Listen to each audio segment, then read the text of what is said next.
Rena Allen with you. We're right in the middle of football season across the country, and no better time to bring you this story, one that'll be of special interest to lovers of Australian rules football. In the wake of the AFL's recent $1.25 billion television rights deal, it's hard to imagine that only 15 years ago, a debt of a few $1 million was enough to sink one of the competition's founding clubs. But that's what happened to the Fitzroy Football Club. In the early days of the Victorian Football League, Fitzroy was king of the code. They were known as the Maroons, and in the early decades of the 20th century, they won 7 premierships. Then, between the wars, they became the Gorillas, and in 1944 snatched another premiership. But that wartime victory was their last. Fitzroy might have been called the Lions, but they ultimately became known as the Lovable Losers. In 1996, things took a turn for the worse.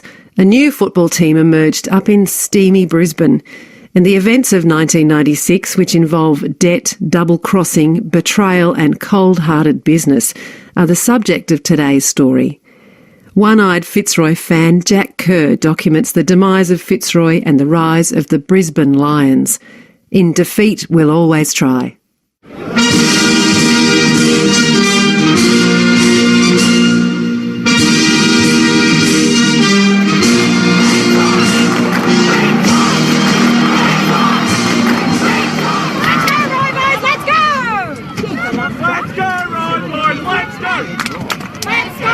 They trod on us, and if they wrote out a cheque for the biggest amount of money they could, it never would cover what they took from Fitzroy. I don't know the facts or the figures, but I do know that we were robbed, we were trodden on, we were treated like dogs. The Lions are off to Brisbane next year. I've met a lot of crims in my time, and I never knew what a real crook was until I became involved in football administration. Emotion doesn't pay the bills. When I look back, it would have been an act of Parliament that kept them going. Maybe they should have done that. It's just too important. I hope they roast in hell for what they did. You couldn't find a rarer breed than us Fitzroy fans. And in the winter of 96, we finally lost our long battle for survival. 96 was the centenary season of the Victorian Football League. The recession was over, and economic rationalism was in full bloom, nowhere more so than in Premier Jeff Kennett's Victoria. In this new hard-bitten economy, Australian rules football was to have a death in the family. The league's heartland had once been Melbourne's gritty inner suburbs. But when the South Melbourne Swans decamped for the harbour city in the early 80s, it marked the beginning of a relentless era of expansion for the code. There were soon teams in every major capital, and the competition had become the Australian Football League. By 96, the AFL was desperate to field a second club in South Australia, but first it needed a Victorian club to give up its spot. 96 was also the year that I turned 18, but there was very little to celebrate, because the AFL had my team, the Fitzroy Lions, in their sights. In defeat, we'll always try. An Australian football drama in 3 acts. Act 1. Once we were kings.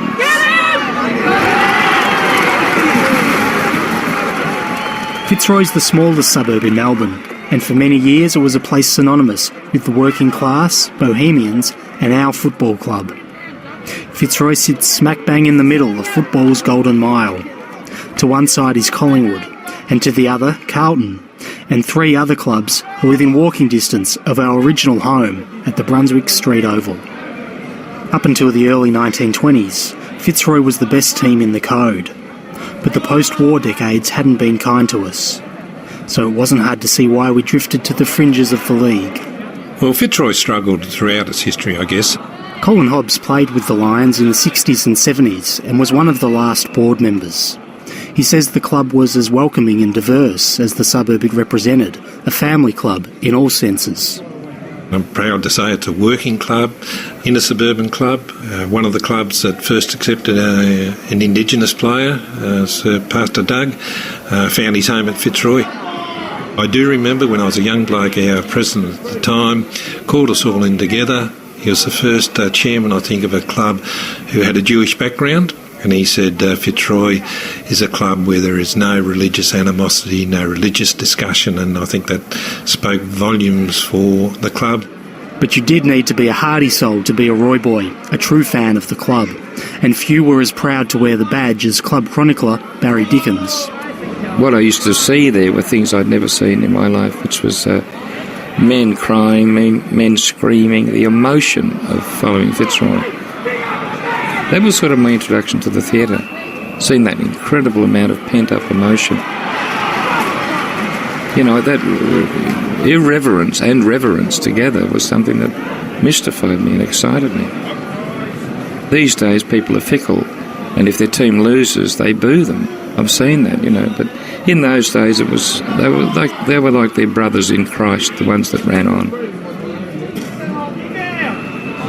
I was lucky enough to grow up in one of the rare good periods that Fitzroy enjoyed. In the early 80s, my Saturday afternoons were spent in the Outer, at Princes Park, Victoria Park and the Western Oval, sloshing through mud and spilled beer, trying to get a better glimpse of our greats. The likes of Bernie Quinlan, Paul Roos and Gary Pert, or the Sherman tank that was Mick Conlon. Few things warm my heart like the memory of the 86 elimination final, when Mickey Conlon came alive in the dying moments and kicked the winning goal.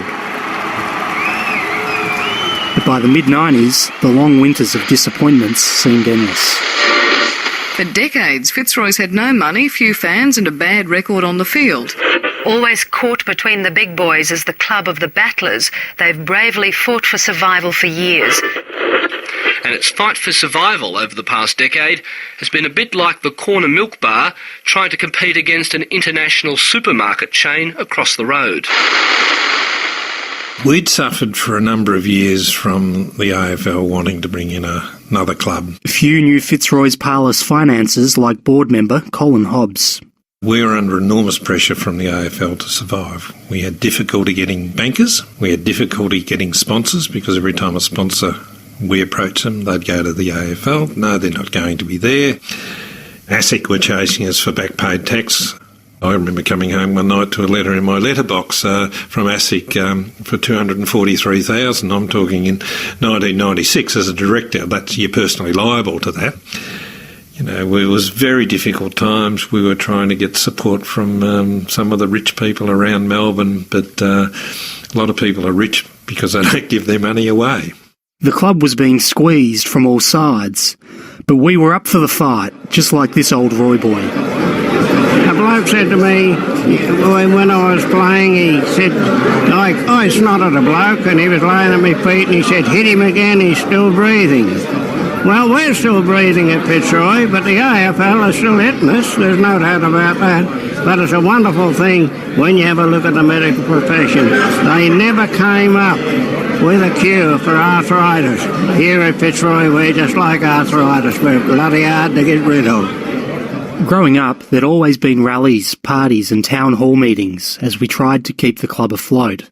By 96, they were becoming more fun than the games themselves. A Fitzroy Football Club town hall meeting, if anyone hadn't experienced one of those, fantastic.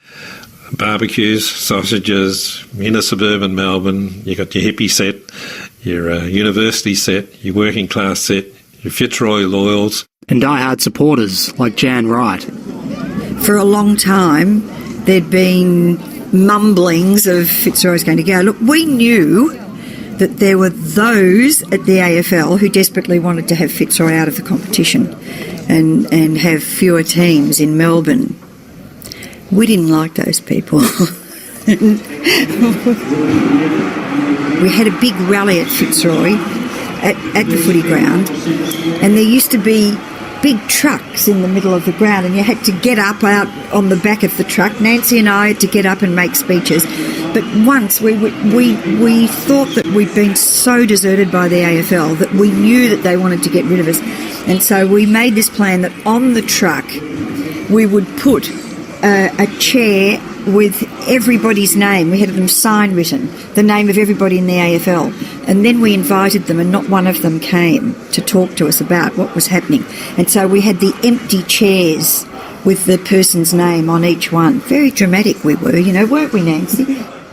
Fitzroy was being starved to death, and no amount of can rattling or fundraising seemed to help.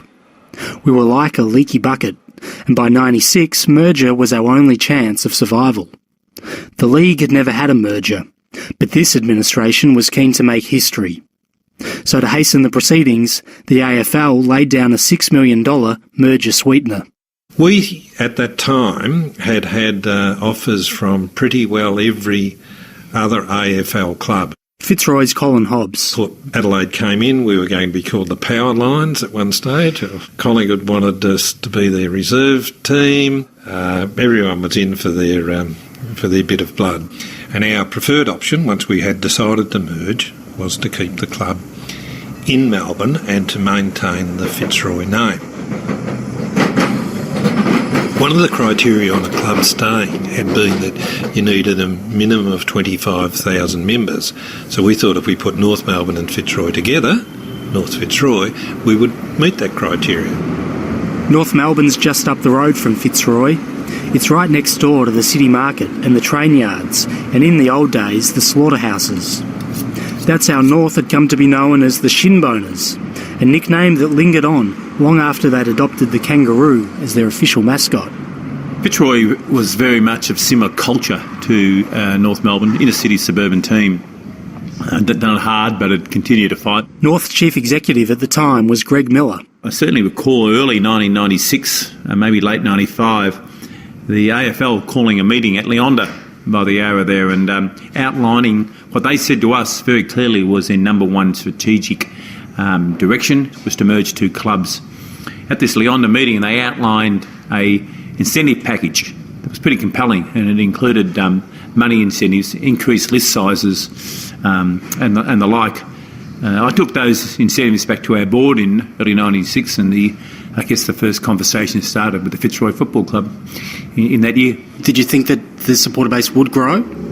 I did. Look, when you say it's low, it might have been 30-40% below some of the top teams, as we were. But put the two together, then you bring yourself into a powerhouse, and that was always the plan. It wasn't just the traditional Victorian clubs like Fitzroy and North Melbourne who were struggling for cash. In the late 80s, the Brisbane Bears had been set up as the AFL's missionaries in the deep north. But in a matter of years, they'd earned themselves the nickname the Bad News Bears. Noel Gordon was their founding chairman. Well, I mean, the Bad News Bears really only came about because of the way in which the VFL granted the licence and treated the club. We worked out of temporary club rooms and change rooms for years. I can remember Robert Walls going to Hungry Jack's or one of those places, and there were 600 tickets being given away at that particular one spot to get people to come there. So it was pretty bad, and it was worse when you went to Melbourne, because even if our players were playing well, and they did on occasions, there were no rewards from the point of view of support from the crowd. It was a deafening silence, and this was very depressing. And the situation really was that the club was unviable financially, and so when the AFL came forward with an opportunity to give $6 million to the club that was prepared to work to a merger, then that became a very enticing benefit for us as far as our financial position was concerned, and that was the driving force.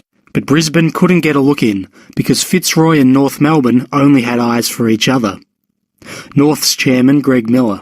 We met with the Fitzroy board on so many occasions. We thrashed out all sorts of things. We quietly behind the scenes looked at jumpers and names, and I recall that year going to more Fitzroy games than I did our own, just to have a look at their list. Watching games out of Whitten Oval with very, very small crowds, and trying to look at the list and say who's going to be good enough to force their way into this pretty strong unit.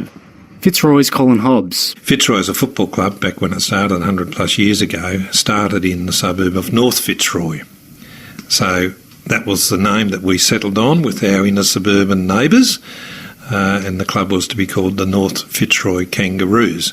We thought that was a good Australian name. The blue of the North Melbourne jumper was the same. We had a merged jumper, and I do remember the night that agreement between North Melbourne and Fitzroy was signed, because the chairman of the Fitzroy Club arrived at home here at about 2 a.m. in the morning on a paper napkin with the emblem drawn up. So made the decision to merge with North Melbourne to make the North Fitzroy Kangaroos. There were still a number of other details about the proposed merger to be sorted out. But Melbourne's local tabloid, the Herald Sun, was on the right track in May when its back page declared, "It's a deal." Fitzroy's previous president, Leon Wiegard, said a merger was inevitable. Well, I've been pushing this only on your main ground, you know. People who barrack for Fitzroy just can't afford a league team, and that's the unfortunate truth. They can't afford to have a team. But Fitzroy fans, who are fanatics, and they've done so much for footy, need to be respected. That's what I'm all about. Go Blue Boys! Fitzroy might have been kicking goals at the merger table, but they were missing them on the field. Look, it was very difficult for Fitzroy players. North's Greg Miller. They certainly weren't playing good football. They were getting thrashed. And it was very hard to judge. It was really hard to judge some of the young players when they were caught up in that environment.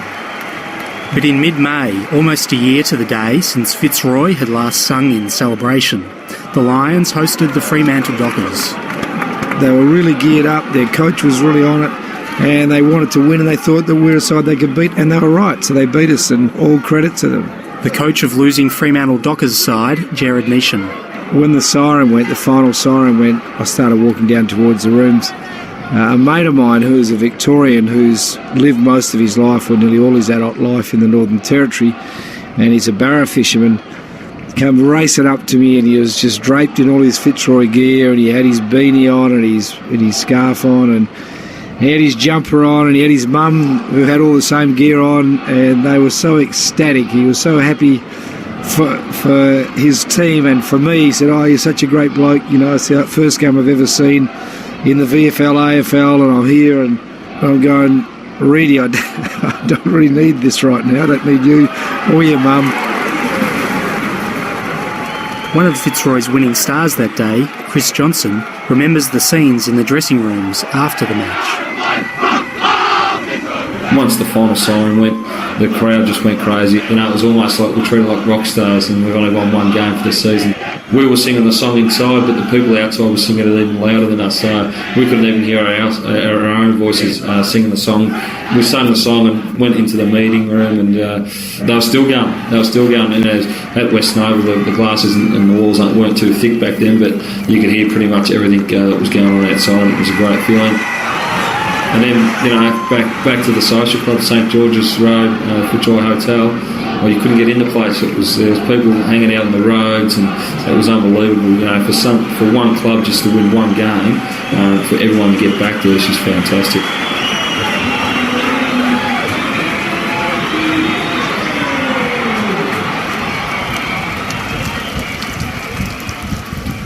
While we basked in the glory of the first win in a year, dark clouds loomed on the horizon. The winter was closing in, and the first cracks in our proposed merger with the Kangaroos began to appear. North Melbourne's Greg Miller. As the media started to put that superpower team together, and the best of Fitzroy and the best of the Kangaroos at this stage were on top of the ladder, some of the clubs got nervous.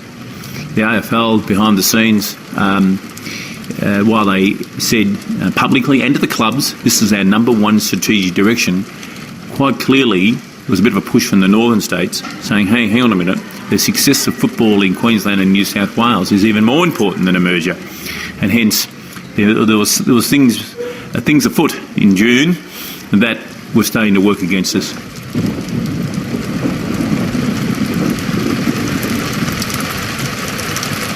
Act 2. Our winter of discontent. After 113 years, Fitzroy may be playing its last game this weekend. One of the country's oldest and proudest football clubs has been placed into receivership by Nauru. The tiny Pacific nation has been bankrolling the club for years. Late yesterday, on the last working day of the financial year, the Nauru Insurance Corporation appointed an administrator. Fitzroy board member Colin Hobbs. The administrator just took over. I remember our executive officer or senior CEO, John Burt, he said, there's a bloke here and he's in charge. And that was about the first we really knew of it. That administrator was a man by the name of Michael Brennan, who came from the big end of town. On June 28, he took charge of Fitzroy, and everything about the merger changed. Brennan's goal was simple: secure the millions owed to Nauru by Fitzroy. Right from the outset, he made it clear there would be little room for sentimentality. On taking over, he told reporters, "Our job is to maximise Fitzroy's one real asset, which is a licence to play AFL football. I believe I've got the legal right to enter into a binding agreement with a merger club." Michael's an interesting character. North's Greg Miller. He was colourful. He loved the attention. Yeah, it became his show, and that was disappointing. But at the end of the day, we had to work with him. The clubs had already come to an arrangement on things like the name, the jumper, and an extended playing list. They'd take in almost all the players from both clubs. But what about the money Fitzroy owed?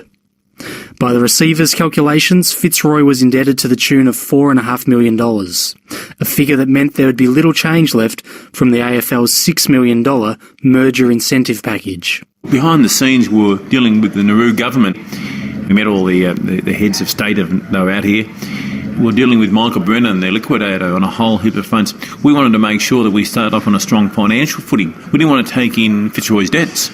There were some interesting meetings going on at that time behind the scenes to try and make sure we started off as a combined united force.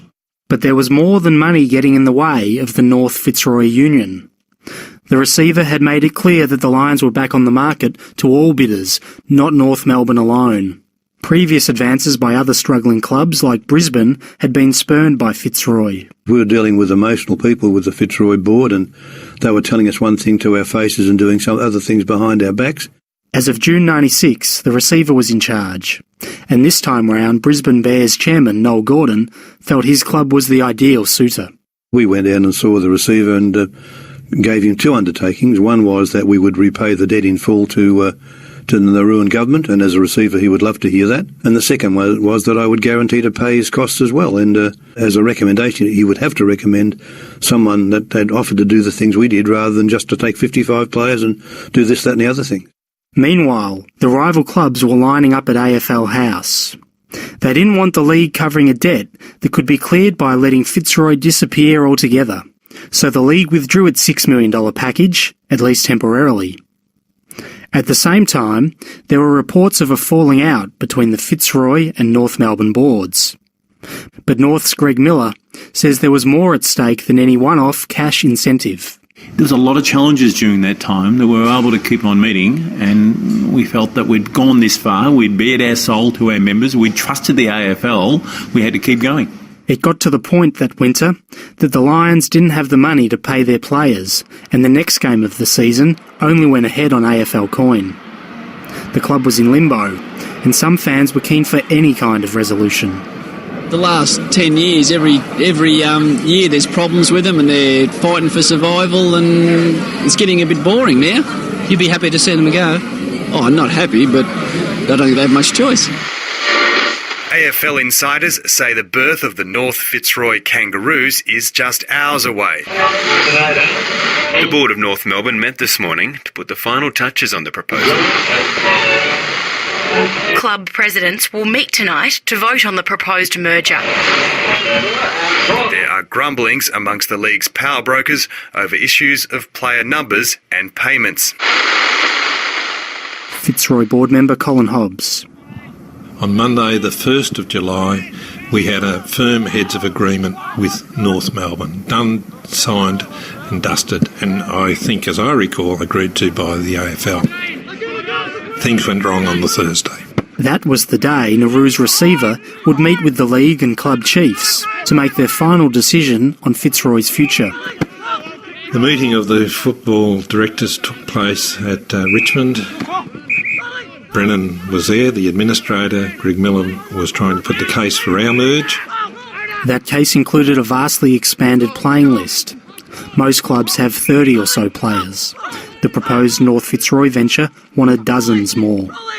This became a major concern to their Melbourne rivals, who were worried about a super club being formed in their own backyard. The charge against the North Fitzroy merger, as I understand it, was led by the president of Richmond at the time and the president of Essendon at the time, because they were frightened of getting a super team, because that's how narrow the thinking of the other clubs were. We had heard from an AFL source that if Greg put up 54 players, that wouldn't go ahead. North's Greg Miller. We felt we had to stick to our guns as a board. We weren't prepared to start compromising. We didn't feel we had to. We felt that the AFL had told us this is the deal. We had to stand our ground. We weren't going to have a watered-down merger. We weren't going to accept these conditions offered and promised and then starting to be withdrawn from us. There were some suggestions then that Fitzroy were looking elsewhere. But I felt genuinely there was an act of good faith, a lot of good faith between the two boards. And there was some pretty unilateral support on the names and the jumpers and the things that were going to be important to support us. When we knew that he was going to go with the 54 players, etc., and we knew that that wasn't going to get through, we had no fallback position other than to get some back up, and that's when we spoke to Brisbane. But the door wasn't completely closed.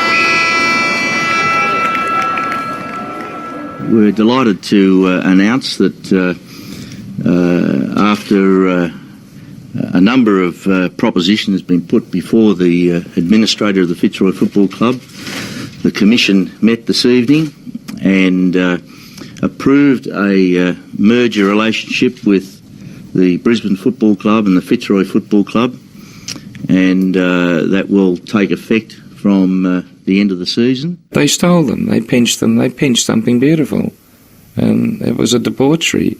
Club chronicler Barry Dickens. And playing in 40-degree heat, too hot for Dinkerub. Fitzroy belong in the mud. In our view, given the two deals that were before us tonight, and so the axe fell on one of the league's foundation clubs. Fitzroy supporter Jan Wright was at the club when the news of the merger came through, as was Ian Collins, one of the league's bigwigs. He walked into the club and he said to me, Could you send this fax for me? I just happened to be standing there. And I said, the fax machine is this way, if you'd like to follow me and come with me. And we went to the fax and he said, I'm expecting another one. And he stood there and a fax came from the AFL to say that the deed was done and that Fitzroy was gone. And he had it in his hand and he went, yes! Oh, I'll never forget that. It was absolutely shattering. And there were people then for the next hour or two just walking around there sobbing because the club had been so much a part of their lives for many, many, many years.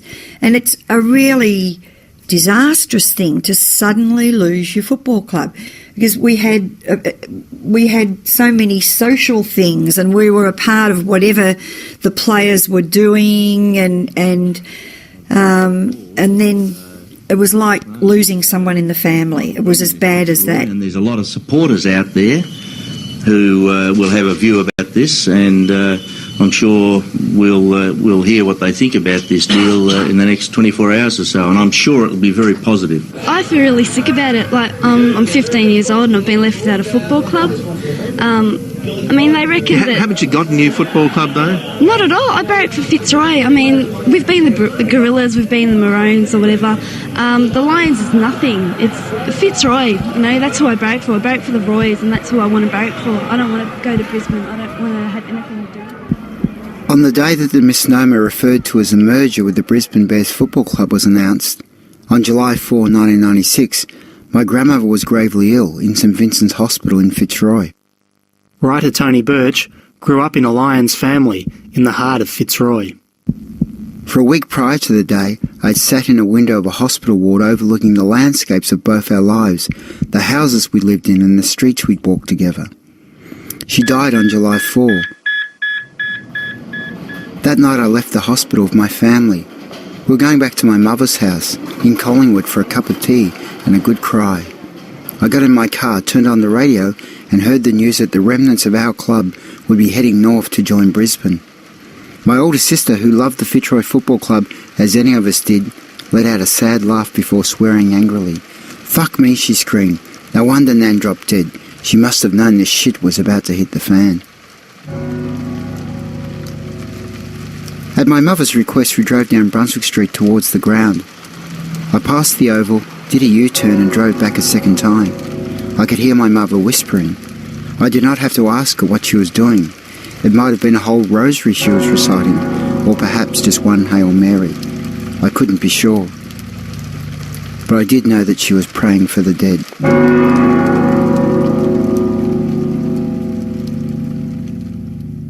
While some of us were mourning, others were crowing. Well, Noel, no merger is an equal merger. Everyone knows that in business. And this one, as I said, is one of the great deals of all time. The Brisbane Bears should be absolutely doing cartwheels tonight. The footy show was on TV the night of the merger. I watched in horror at the performance of the Brisbane Bears president, Noel Gordon. And round 20 at Optus Oval, you play Fitzroy. That's an interesting one. Auditions. Well, it's a chance to build a percentage, isn't it? No, I want to say this. I think Andrew Ireland and myself and Graham Downey nicked down to a pub somewhere and had a few beers, and then we got a ring saying, could you come on the football show? And like a fool, I said yes. I shouldn't have done that, but I did. And then, of course, I made that comment about belting Fitzroy when we played them next week or whenever it was. The Brisbane chairman's gaffe confirmed many people's opinion that this wasn't a merger. This was murder. At a town hall meeting the following Monday, Noel Gordon tried again to win us over. Legendary Fitzroy player Kevin Murray was there. When Noel Gordon went to speak, they held him down, wouldn't let him say a word, the supporters. And then Andrew Ireland was the same. Andrew Ireland, who was the CEO. So then they asked me to speak. I was getting abused by some of the younger generation who didn't really know me. The older people stuck with me, but the younger generation was telling me I've sold them out and all this stuff. But I could see that was where our future had to be, But all our spirit was gone out of the players. Like, we'd lost all these good players and they knew we were going. Believe me, if we hadn't have joined the Brisbane Bears, we would have been gone and forgotten. In late July 96, Fitzroy travelled to Victoria Park, the formidable home of the Collingwood Footy Club. Before the match, our cheer squad unveiled the club's official banner. Colin Hobbs. I think the banner read, seduced by North, raped by Brisbane, and something by the AFL that starts with F. I was not critical of that because that's exactly what happened. Fitzroy supporter Jan Wright. The cheer squad got into terrible trouble from the AFL, and after that they had to submit to the AFL for approval everything that they were going to put on a banner. I mean, it was a bit funny, wasn't it? It was very clever, wasn't it? I think that was very clever. I didn't know anybody who disapproved, only the people in the AFL. In the third last round of the season, Brisbane travelled to Melbourne to play the club they were about to consume. I didn't attend. I think I did an interview with ABC Radio that day. I was wandering around the park. I just couldn't take myself along.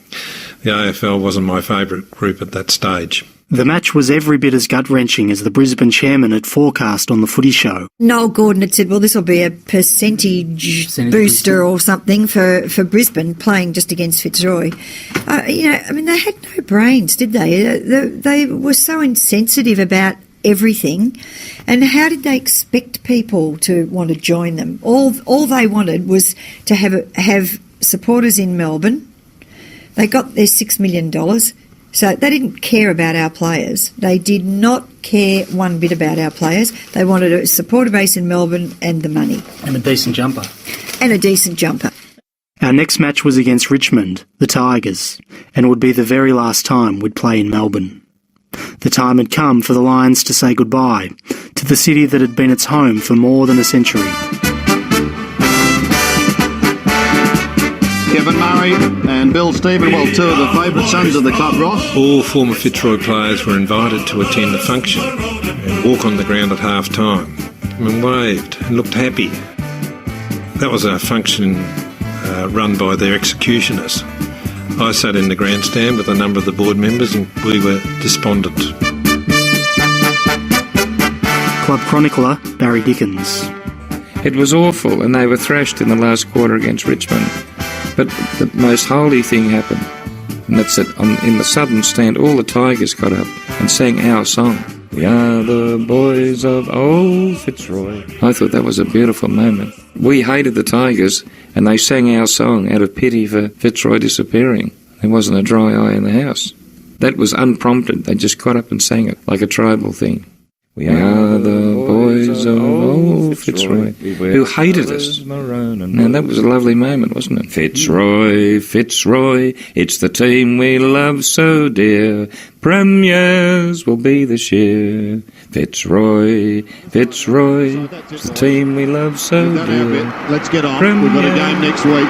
And there are hundreds of fans streaming towards these Fitzroy players, and this is where things can get rather dangerous. Supporters came on and just mobbed us pretty much like rock stars. Fitzroy player Chris Johnson. Once again, going in the rooms and they're all down the race and everyone's singing the song. The Richmond players, shaking our hands and actually saying, sorry, this has to be. And were there tears? Yeah, there were a few tears. There was a lot of people crying and very upset. Fitzroy's been their livelihood, and they've barracked for Fitzroy since they were a kid. And every Saturday they've worked on getting up early, getting their cut lunches ready, getting whatever they need to get ready to go to the football. And all of a sudden, it's been taken from them. And Brisbane only playing X amount of games down here. It just upturned people's lives.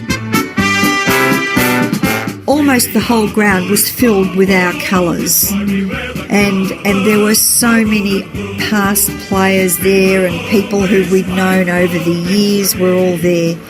So it was a lovely time to be together, but it was a terribly sad day. Thousands of Fitzroy supporters flooding from the MCG after their beloved Roy's last Melbourne game. But there'll be one last hurrah. Die-hard supporters are booking tickets to Perth for Fitzroy's final match next weekend. In defeat, we'll always try. Fitzroy, Fitzroy, the club we hold so dear. Premiers will be this year. The only team Fitzroy had beaten that season had been Fremantle. And because the AFL was unable, or unwilling, to tinker with its fixture, they were also the last team Fitzroy would ever play. But there was one last stop on the way to the airport, the Fitzroy Town Hall, for the regular Thursday night ins and outs. It was called ins and outs because who's in and who's out of the team. And Jan Wright wouldn't have missed it for the world. And that was, remember that? And that was absolutely packed. There were about 500, I think, weren't there? And it was number. Yeah, and it was filled with flags and banners and colours everywhere, and the stage posters was lovely everywhere. And posters and lots of people up talking, and there was a lot of singing, and that was really lovely. But that wasn't quite so sad because people had to get and go. Oh, we've got to get on an aeroplane tomorrow morning. And things were sort of a little bit exciting because we knew we were going there. But once we got over there, it was absolutely terrible in Fremantle. That was far worse for me than it was at the MCG against Richmond. He kicks down looking for Worry. Harding behind him. Worry's got it to bring up the Lions' first goal in their last game of AFL football. And he's kicked it. It was the end of our time for us. It was so sad, and we just sobbed. Fitzroy player Chris Johnson. I remember the day of the game, and that was a bit weird, and there was all a lot of commotion going on, and a lot of hugging and saying good luck. It's been great playing with you, because we knew that we were done, we'd finish, we're all over, sort of thing. The players just sat on the ground with their heads hung down. There was nothing that they could do. They had nothing, no feeling left in them. I mean, it was a terrible year for them. Johnny Barks was crying. He'd had a long association with Fitzroy. His grandfather had played in the 1944 Premiership. Gerard Neesham was the coach of Fitzroy's hosts, the Fremantle Dockers. What happened straight after the game was one of the more inspiring things for me that I'd ever experienced in Australian football. To a person, everyone stayed at the Oval. All our players gave a guard of honour to the opposing players. Sarah McIver, she's a West Australian opera singer, appeared on top of the actual two-tier stand, and she proceeded to sing Auld Lang Syne. It was one of the most raw emotional experiences I've ever come across. You're witnessing the very end of a great footy club, a long, long historical football club, and there it was in front of all of us. The whole crowd then gave the Fitzroy Footy Club a minute's silence.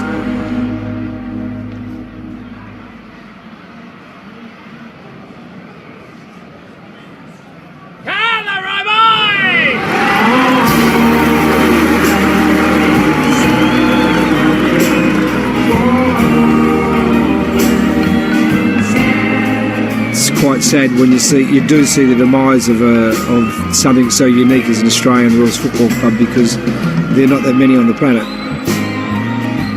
Jan Wright's close companion through the highs and lows of the Lions was her friend Nancy Kane. For the AFL to take our last game over there, I thought was just below the belt, wasn't it? But it was our family here in Melbourne, and there were so many supporters. A lot of them probably couldn't afford to go over there, but they did because it was the last game. But I can't believe that they did that to us. It should have been held in Melbourne, and they could have done it if they'd wanted to. Act 3. In defeat, we'll always try. Within years, the Brisbane Lions became one of the most successful teams in the history of the competition. In the first years of the new millennium, they won 3 premierships in a row and came close to a 4th. For some it meant nothing at all, but for other Lions fans, the smell of victory was sweet. Well, I'm glad they went to Brisbane. Few were as proud of the new club's achievements as one of the grandest old Roy boys, Kevin Murray. He'd coached and played with Fitzroy in the 50s and 60s, barren decades in the club's history. When they won their first flag, I always remember I was standing in the stand, and my dad was dead and gone, and so was my brother, and they, like my other brother too, they all played with Fitzroy thirds and seconds, and it was just, I always remember I was crying because the feeling, the enormous feeling to see that Lions jumper out there, you know, and win the flag. And not only that, these great players that we had were playing with the Brisbane Lions, our supporters sort of were wrapped in seeing our jumper there with these great players, you know, and they never let us down, you know.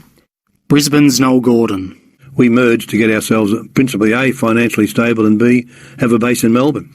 That's the reason. I mean, obviously you'd hope to become a super club, but I've got to tell you, I don't believe anyone on the day of the merger would have dreamt that we could have won 3 premierships in a row and played in 4 grand finals.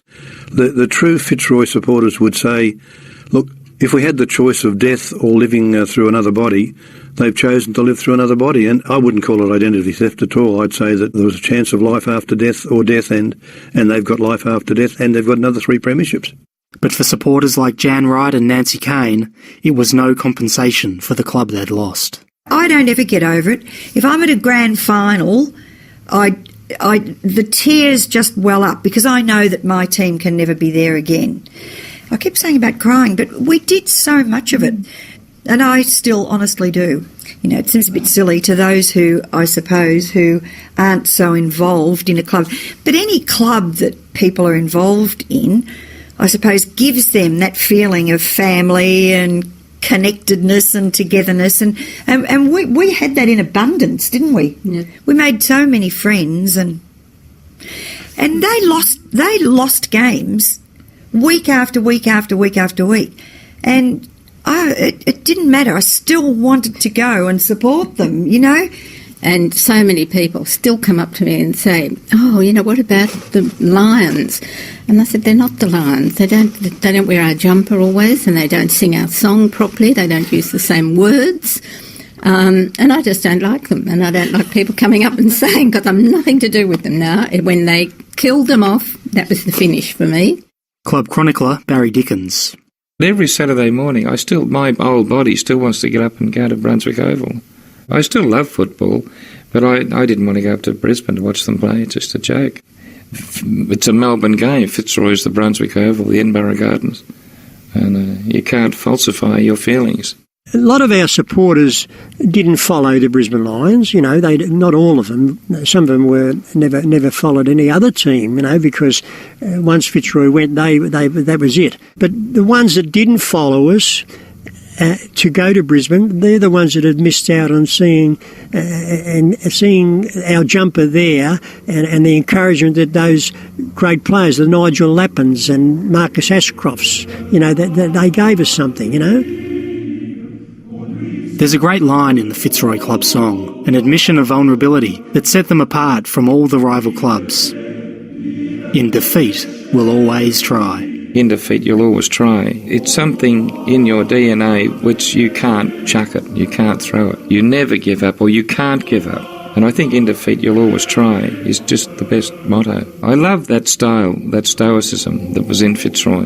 Fitzroy was an emotional club. It wasn't always about winning. We didn't win a lot of games, but they always tried, and that's all the supporters ever wanted their players. And maybe that's coming back to that quote, in defeat we'll always try, and that was a pretty much, I suppose, the mantra of the club when we were trying to save the name Fitzroy. Great history, great tradition, and anyone associated should be really proud of that. But perhaps the spirit of my old club is best summed up by their former chairman, Dyson Hall-Lacey. Here are the last lines from his book about the 1996 demise of Fitzroy. I regret what happened in the end, but as for the journey, I was proud to be part of the struggle. I remember receiving a letter from a supporter that began, "Once more to the barricades," but there were many fine people behind those barricades.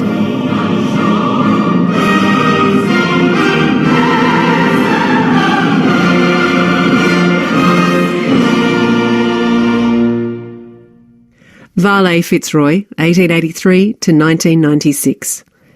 Jack Kerr wrote and presented today's feature, In Defeat We'll Always Try. Thanks to everyone who contributed to the program, and thanks also to our colleagues in the South Bank newsroom and ABC Sport. The sound engineer was Carey Dell. If you'd like more information about today's program or a download or a podcast, then go to our site, abc.net.au/rn/hindsight.